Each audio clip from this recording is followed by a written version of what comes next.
இப்பகுதி ஜனங்களை நாங்கள் வாழ்த்தி ஆசீர்வதிக்கிறோம். அன்பான ஜனங்களே, இந்த ஒளிபெயர்ப்பு மூலமாக கேட்கிற சத்தம் நிச்சயமாகவே உங்களுடைய காதுகளிலே கேட்கும். வாங்க, வெளியே வாங்கல கொஞ்சம். யாரா இருந்தாலும் தயவு செய்து வாங்க. ஏசப்பா உங்களை சந்திக்கும்படியாய் வந்திருக்கிறார், உங்களை ஆசீர்வதிக்கும்படியாய் இந்த பகுதிக்கு வந்திருக்கிறார். தயவு செய்து வாங்க. என்னதான் இவங்க பேசுறாங்கன்றது உங்களுக்கு கஷ்டமா இருக்கு கேட்க, ஆனா என்னதான் பேசுவாங்கன்றதை நீங்க கேளுங்க. நிச்சயமாகவே உங்களுக்கு ஆசீர்வாதமாக இருக்கும்.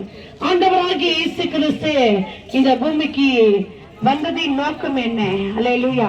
மனுக்குலத்தை மீட்கும்படியாய் ஆண்டவர் இந்த பூமிக்கு வந்தார். சமாதானம் இல்லாத ஜனங்களுக்கு சமாதானத்தை கொடுக்கும்படியாய் வந்தார். கர்த்தரை வாழ வைக்கும்படியாய் ஆண்டவர் வந்தாருங்க. அன்பான ஜனங்களே, எந்த மனுஷனையும் பிரகாசிப்பிக்கிற மெய்யான ஒளிதான் இயேசு கிறிஸ்து. இந்நாட்களிலே ஜனங்கள் அழுது கொண்டு புலம்பிக் கொண்டு பாரங்களை சுமந்து கொண்டிருக்கிறாங்க. பல பிரச்சனைகளை சந்தித்துக் கொண்டே இருக்கிறாங்க. யார் விடுவிப்பார்? யார் எங்களை காப்பாற்றுவார்? யார் எங்களுக்காக பரிந்து பேசுவார்? யார் எங்களை விசாரிப்பார்? எங்களுக்கு வேண்டியதான தேவைகளை யார் சந்திப்பார்?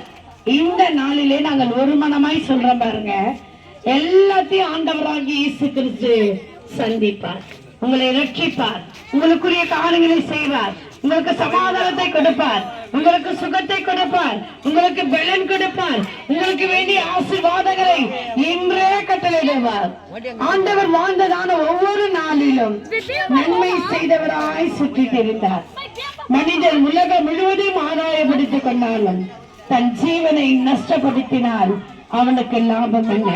அன்பான ஜனங்களே, எப்படி வேணாலும் வாழலாம், எப்படி வேணாலும் இருக்கலாம், சுகபோக வாசியா இருக்கலாம், இதை வாங்கலாம் அதை வாங்கலாம், எதை வாங்கினாலும் உங்களுடைய ஆத்மா மீட்பு ஆண்டவர்ல தான் கிடைக்கும். ஆண்டவர் உங்களை நேசிக்கும்படியாய் கடந்து வந்திருக்கிறார். ஆண்டவர் சொல்றாரு, நான் அன்பாகவே இருக்கிறேன். தேவன் அன்பாக இருக்கிற தேவன். உலகத்துல எந்த அன்பானது நிலையா இருக்காது, ஆனா இயேசு கிறிஸ்துவினுடைய அன்பு நிலையானது, உங்களை நேசிக்கக்கூடியது. கண்ணீர் வடிக்கிற சூழ்நிலைகளிலே உங்களுடைய கண்ணீரை துடைக்கும்படியாய் ஆண்டவருடைய கரம் காத்திருக்கிறது. அன்பான ஜனங்களே, உங்களுக்காக நாங்கள் வந்திருக்கிறோம். ஆண்டவர் இந்த பகுதிக்கு வந்திருக்கிறார், நம் மத்தியில இருக்கிறார். நிச்சயமா விசுவாசிக்கிற உங்களுடைய வாழ்க்கையில நம்புங்க, ஆண்டவர் என்னை ஆசீர்வதிப்பார், ஆண்டவர் என்னுடைய நிலைமைகளை மாற்றுவார். ஆண்டவராகிய இயேசு கிறிஸ்து இங்கே வந்திருக்கிறார். இழந்து போனதை தேடவும் ரட்சிக்கவுமே ஆண்டவர் வந்திருக்கிறார். தன்னுடைய வாழ்க்கையில எதவனாலும் நீங்க இழந்திருக்கலாம், ஆனால் ஆண்டவரை ஏற்றுக்கொண்ட ஒவ்வொருடைய வாழ்க்கையிலும் இழந்தவைகளை மீண்டுமாய் ஆண்டவர் கொடுக்கிற தேவனாய் இருக்கிறார். ஆண்டவரை தன் சொந்த ரட்சகராக ஒரு மனிதன் ஏற்றுக்கொண்டால் நிச்சயமாகவே அந்த மனிதனுக்குள்ளாக சமாதானத்தை கற்றுக் கொடுப்பார், சுகம் கொடுப்பார், பலன் கொடுப்பார், ஆரோக்கியத்தை கொடுப்பார். அவன் நன்றாய் வாழ, நலமாய் வாழ, சுகமாய் வாழ, ஆரோக்கியமாய் வாழ ஆண்டவர் உதவி செய்வார். இந்த பகுதியிலே இந்த வார்த்தைகளை கேட்டுக்கொண்டிருக்கிறதான தாய்மார்கள் உண்டு, தகப்பன்மார்கள் உண்டு, அருமையான அண்ணன்மார்கள் உண்டு, தம்பிமார்கள் உண்டு, தங்கச்சிங்க நிறைய இருக்கிறீங்க, அக்காமார்கள் நிறைய இருக்கிறீங்க. இந்த வார்த்தை கேட்கிற நீங்கள் பாக்கியம் உள்ளவர்கள். ஆண்டவரை ஏற்றுக்கொள்ளுங்க. ஆண்டவர் எதையுமே உங்ககிட்ட கேட்கல, தங்கத்தை கேட்கல, வைரத்தை கேட்கல, உங்க சொத்தை கேட்கல, உங்க ஆசையை கேட்கல, உங்க அந்தஸ்தை கேட்கல, உங்க இருதயத்தை ஆண்டவர் கேட்கிறார். ஆண்டவரை ஏற்றுக்கொள்கிற யாரா இருந்தாலும் ஆண்டவர் வாழ வைக்கிறவரா இருக்கிறார். இருளிலே இருக்கிறதான உங்களுடைய நிலைமைகளை மாற்ற ஆண்டவராலே முடியும். ஒருவேளை மரண படுக்கையில உங்களுடைய பிள்ளைகளோ பெரியவர்களோ யாராகிலோ இருப்பார்கள், ஆனால் அவர்களுக்காக நாங்கள் ஜெபிப்போம். செபிக்க மாத்திரத்திலே ஆண்டவர் சுகம் கொடுப்பார்.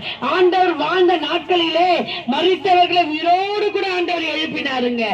கண் தெரியாத நபரை ஆண்டவர் கண் பார்வையடையபடியாய் செய்தார். இது உண்மையான சம்பவம். சப்பானிகளை கட்ட நடக்க செய்தார். குள்ளமான ஒரு மனிதன், சகியந்ததான ஒரு மனிதன், வட்டிக்கு கொடுத்து கொண்டிருந்தான், மனப்போன போக்கிலே ஜீவித்துக் கொண்டிருந்தான். பலருடைய சொத்துக்களை தன்னுடைய சொத்துக்களை வாங்கி அவன் வட்டிக்கு வாங்கிக் கொண்டு பல பாவங்களை செய்து கொண்டிருந்தான். அன்பான ஜனங்களே, அப்பகுதியில் இயேசு கிறிஸ்து வருகிற அந்த வார்த்தைகள் கேட்ட மாத்திரத்தில் இயேசு எப்படிப்பட்டவரோ, அன்பான ஜனங்களே, இந்த வார்த்தையினுடைய இருதயத்தில் ஆண்டவரை பார்க்க முடியும். மிகவும் குள்ளமான மனிதன் ஆண்டவரை பார்க்கணும்னு சொல்லிட்டு ஒரு மரத்துக்கு மேலாக ஏறி ஆண்டவர் வருகிறதானே அந்த சூழ்நிலை அறிகிறார். ஆண்டவர் பார்க்கிறார். ஆண்டவருடைய முகவரியை அறிந்திருக்கிறார். கர்த்தருடைய குடும்பத்தை அறிந்திருக்கிறார். உடைய சந்ததிகளை அறிந்திருக்கிறார். நீர் யார் என்பது ஆண்டவருக்கு தெரியும். அந்த கொல்லமான மனிதனை ஆண்டவர் சந்தித்தார், ரட்சித்தார். அவர் வீட்டுக்கு போனாரு, ரட்சிப்பை கொடுத்தாரு. உடனே அவனுக்குள்ளாக ஒரு மாற்றம் உருவானது. இனி நான் என்ன பண்ண மாட்டேன், வட்டிக்கு வாங்க மாட்டேன். வட்டிக்கு வாங்கின எல்லா இடத்துல நாளத்தனையான கொடுப்பேன். அன்பான ஜனங்களே, அவருக்கு குள்ளமான ஒரு சகையை ஆண்டவர் வாழ வைத்தார். இன்றைக்கே மனம் திரும்புங்க. நீங்க மனம் திரும்பும் போது ஆண்டவர் உங்களுக்குள்ளாக வருவார். ஆண்டவர் உங்களுக்குள்ளாக நன்மை செய்கிறவராக இருக்கிறார். உங்களுக்கு வேண்டிய சமாதானத்தை கொடுப்பார். இந்த உலகத்துல சமாதானத்தை எங்க கேட்டாலும் கிடைக்காது. எவ்வளவு பணம் கொடுத்தாலும் கிடைக்காது. ஆண்டவர் சொல்றாரு, உலக கொடுக்க பிரகாரம் நான் உங்களுக்கு கொடுக்கல, என்னுடைய சமாதானத்தையே நான் உங்களுக்கு கொடுக்கிறேன். நான் உங்களை நேசிக்கிறேன். நான் உங்களுக்காகவே ரத்தம் சிந்தினேன். அன்பான ஜனங்களே, ஆண்டவராகிய இயேசு கிறிஸ்து இந்த பூமிக்கு வந்தார். இந்த பூமியிலே வாழ்ந்தார். நமக்காக வாழ்ந்தார். பாவ மன்னிப்பு அவரிடத்துல உண்டு. அவர் மீட்டு நம்ம மனுக்குலத்தை மீட்க முடியாது. இந்த பூமிக்கு வந்தார். தன்னையே உனக்காக எனக்காக அவர் ஜீவனை விட்டார். மரித்தவர் மரித்த வண்ணமாய் காணப்படவில்லை. மூன்றாம் நாள் உயிரோடு கூட எழுந்தார். அந்த உயிரோடு கூட எழுந்த இயேசு கிறிஸ்துவை உங்களுக்கு அறிவிக்க முடியாது. இப்பகுதியிலே நாங்கள் வந்திருக்கிறோம். இந்த நாளிலே இந்த சத்தத்தை கேட்கிற நீங்கள் ஆண்டவராகிய இயேசு கிறிஸ்துவை தன் சொந்த இரட்சகராக ஏற்றுக்கொள்ளும் போது உங்களுடைய வாழ்க்கையை கர்த்தர் மாற்றுவார். உங்களுக்கு வேண்டிய நன்மையை கர்த்தர் செய்வார். ஐயோ, என்னுடைய வாழ்க்கை இப்படி இருக்கிறது. ஐயோ, கண்ணீரில் கமலமாய் நான் காணப்படுகிறேனே. ஐயோ, என்னுடைய வாழ்க்கையில முன்னேற்றம் இல்லையே. என்னுடைய வாழ்க்கையில உயர்வு இல்லையே, மேன்மை இல்லையே. என் பிள்ளைகள் இப்படி இருக்கிறார்களே என்று சொல்லி அழுது கொண்டிருக்கிறீங்களா? உங்களை உயர்த்த ஆண்டவர் வல்லவர். உங்களை மேன்மைப்படுத்த ஆண்டவர் வல்லவர். உங்களை வாழ வைக்க இயேசு வல்லவராக இருக்கிறார். அந்த இயேசு கிறிஸ்து நேற்று மீண்டும் என்றும் மாறாதவர். ஆண்டவர் மரித்தாருங்க. ஆண்டவர் இன்றைக்கு உயிரோடு கூட இருக்கிறார். இந்த வேளையில இந்த சத்தத்தை கேட்கிற நீங்கள் ஆண்டவரை நம்புங்க. ஆண்டவரோடு கூட பேசுங்க. எந்த சூழ்நிலைகளை மாற்ற ஆண்டவரால முடியும். கண்ணீர் வடித்துக் கொண்டிருக்கிறீங்களா? கண்ணீரை துடைக்க ஆண்டவர் வல்லவரா இருக்கிறார். இப்போது உங்களுக்காக செபிக்க போகிறோம். எல்லா சூழ்நிலையும் மாற்றுவார். கடனை பிரச்சனையில அகப்பட்டு தவிக்கிறீங்களா? இல்ல வேற மற்ற பிரச்சனையில அகப்பட்டு தவிக்கிறீங்களா? நிம்மதி இல்லாத அழிந்து கொண்டிருக்கிறீங்களா? வேதனையிலே காணப்படுகிறீங்களா? புலம்பிலே காணப்படுகிறீர்களா? உங்களுக்காக நாங்கள் செபிக்க போகிறோம். செபிக்கிற மாத்திரத்திலே ஆண்டவராகிய இயேசு கிறிஸ்து அவருடைய ஆணி பாய்ந்த கரங்களை உங்க மேல வைக்க போறாரு. ஆண்டவர் அவங்களுடைய வாழ்க்கையை அற்புதம் செய்வாரு. நீங்க நம்புங்க. குழந்தை இல்லையா? கர்ப்பத்தின் கனியை ஆண்டவர் ஆசீர்வதிப்பார். உங்களுடைய வாழ்க்கையில முன்னேற்றம் இல்லையா?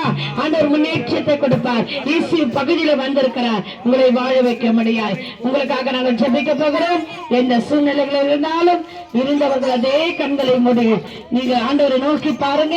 நாங்கள் உங்களுக்காக ஜெபிப்போம். கர்த்தர் நிச்சயமாய் உங்களையும் உங்கள் குடும்பங்களையும் இன்று நிச்சயமாய் ஆசீர்வதிப்பார். இன்று முதல் அவனுடைய ஆசீர்வாதத்தை உங்களுடைய வாழ்க்கையிலே காண முடியும். கர்த்தர் தாமே இந்த வசனங்களை ஆசீர்வதிப்பாராக. ஆமென்.